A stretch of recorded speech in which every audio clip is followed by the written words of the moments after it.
일상의 다양한 사례를 통해 법 상식을 알려드리는 친절한 법 시간입니다. 요즘 모바일이나 인터넷으로 송금하는 분들이 많습니다. 편리하긴 하지만 버튼 하나 잘못 누르면 엉뚱한 사람에게 돈을 보낼 수도 있는데요. 이 같은 착오 송금이 발생했을 때 어떻게 대처해야 하는지 송인영 변호사와 함께 자세히 알아보겠습니다. 송 변호사님 안녕하세요. 안녕하십니까. 네, 엉뚱한 사람에게 송금했는데 돈을 돌려받지 못하는 경우가 많다면서요? 네, 착오 송금이란 돈을 받는 사람, 즉 수취인의 계좌번호 등 정보를 잘못 입력해서 돈이 엉뚱한 사람에게 이체된 거래를 말합니다. 금융결제원의 자료에 따르면 2017년 착오 송금의 규모는 11만 5천 건에서 2022년 약 22만 건으로 늘어났고요. 2017년부터 2021년 6월까지는 착오 송금의 규모가 70만 건, 무려 1조 6,416억 원에 달한다고 합니다. 이렇게 착오 송금이 늘어나게 된 원인에 관해서는 과거 은행을 찾아서 계좌 이체 거래를 했던 것과 달리 개인이 직접 모바일이나 인터넷 뱅킹을 통한 계좌 이체 비율이 늘어났기 때문이라고 보는데요.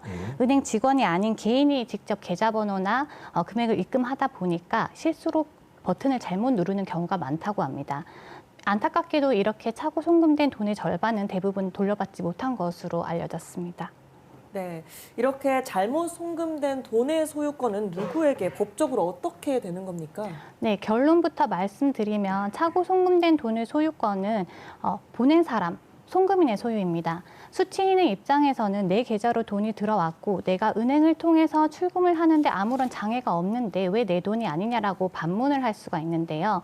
은행의 입장에서는 이체 거래의 중개 역할을 한 것에 불과하고 착오로 돈이 잘못 송금이 되었는지를 확인할 의무가 없기 때문에 수취인과의 예금 계약에 따라서 돈을 내어주는 것에 불과합니다.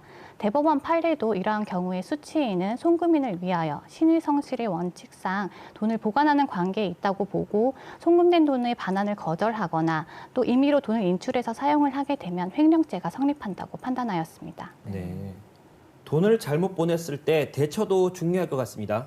네, 착오 송금이 발생한 경우에 송금인은 먼저 해당 은행에 연락을 해서 송금된 사실을 알리고 은행을 통해서 수취인에게 자진 반환을 하도록 요청을 해야 합니다. 만약에 자진 반환을 거절할 경우에는 결국 부당이득 반환 청구 소송 등으로 해결을 할 수밖에 없는데요. 송금한 돈은 소액이고 소송 비용은 고액이어서 이런 소송을 포기하는 사례가 과거에는 많았습니다. 그런데 작년부터 예금보험공사에서 이러한 문제를 해결하기 위해서 착오 송금 반환 지원 제도라는 것을 도입을 했고요.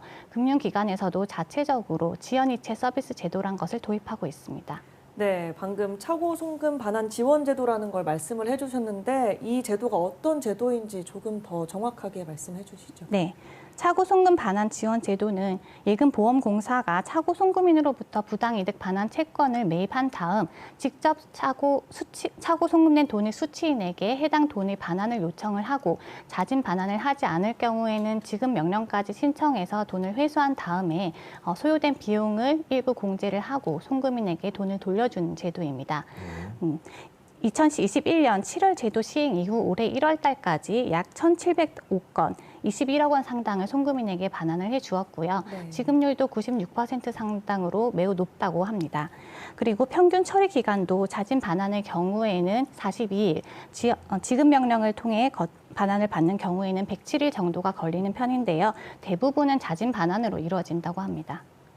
네, 이 제도를 누구나 다 이용할 수 있는 건 아니라고 하는데 어떤 요건들이 있습니까? 네, 이 제도를 이용을 하려면 3가지 요건이 충족이 되어야 합니다. 먼저 금융회사를 통해서 수취인에게 자진 반환을 요청을 했지만 거절을 당한 경우여야 하고요.